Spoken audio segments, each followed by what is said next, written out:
Hi నమస్తే అండి. నేను డాక్టర్ తారా, కన్సల్టెంట్ గైనకాలజిస్ట్.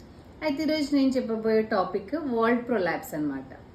మామూలుగా స్త్రీలలో రకరకాల కారణాల వల్ల గర్భసంచి తీయడం లేదంటే హిస్టరెక్టమీ అని మీరు వినుంటారు.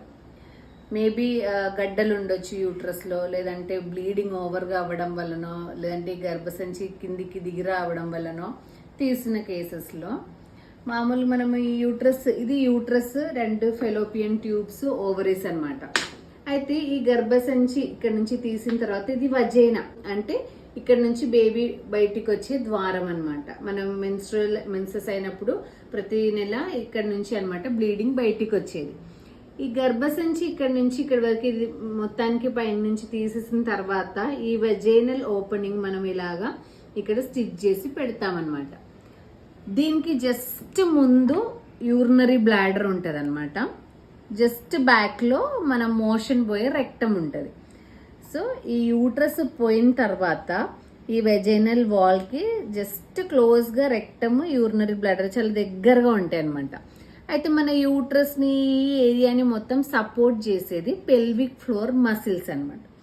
ఈ మసిల్స్ వీక్ అవ్వడం వల్ల ఏమవుతుందంటే మనం ఇక్కడ కట్టి పెట్టింది కిందికి మెల్లమెల్లగా కిందికి దిగి రావడం అనేది జరుగుతుంది.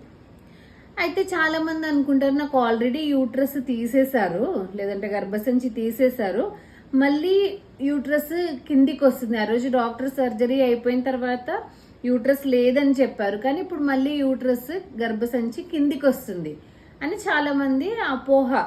ఎందుకు అలాగా అంటే ఆ రోజు తీయలేదా అనేది ఒక డౌట్. అయితే తీసినా కూడా కొన్నిసార్లు ఈ వజైనల్ వాల్ట్ కిందికి వచ్చే ఛాన్స్ ఉంది. అప్పుడు అది కిందికి వచ్చినప్పుడు ఆ మసిల్స్ లూజ్ అయ్యి కిందికి వచ్చినప్పుడు దాంతోపాటు యూరినరీ బ్లాడర్ అండ్ రెక్టమ్ కూడా కిందికి వచ్చే ఛాన్సెస్ ఉన్నాయన్నమాట. అయితే ఏంటి దీని సిమ్టమ్స్ ఏంటంటే లో బ్యాక్ పెయిన్ ఉండొచ్చు, యూరినరీ కంప్లైంట్స్ ఉండొచ్చు. అంటే ఎప్పుడెప్పుడు యూరిన్ పోవాలనిపించే టెండెన్సీ, యూరిన్ పోయినా కానీ కంప్లీట్గా పోనట్టు అనిపించడము, మోషన్ పోయేటప్పుడు డిఫికల్టీస్ ఇబ్బందిగా ఉండడము, ఇలాంటివన్నీ జరుగుతాయి, కంప్లైంట్స్గా రావచ్చు. ప్లస్ వాళ్ళు నడిచేటప్పుడు ఇది బెలూన్ లాగా కిందికి రావడం వల్ల రెండు కాళ్ళ మధ్యలో అది రాకపోయి అక్కడ పగలడము, బ్లీడింగ్, లేదంటే అక్కడ నుంచి నీరు గారడం, చీము గారడం ఇలాంటివి జరుగుతుంటాయి అనమాట. చాలా ఇబ్బందికరమైన ఒక పరిస్థితి. అయితే చాలా మంది స్త్రీలు అది చెప్పుకోరు బయటికి, ఎందుకంటే ఇది మోస్ట్లీ చూస్తే మనం ఒక 60-70 ఆ ఏజ్ గ్రూప్లో ఉంటారనమాట.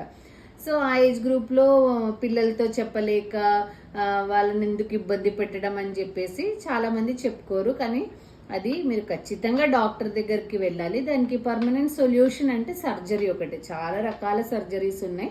మీరు గైనకాలజిస్ట్ని కలిసి కావాల్సిన ట్రీట్మెంట్ తీసుకోండి. Thank you.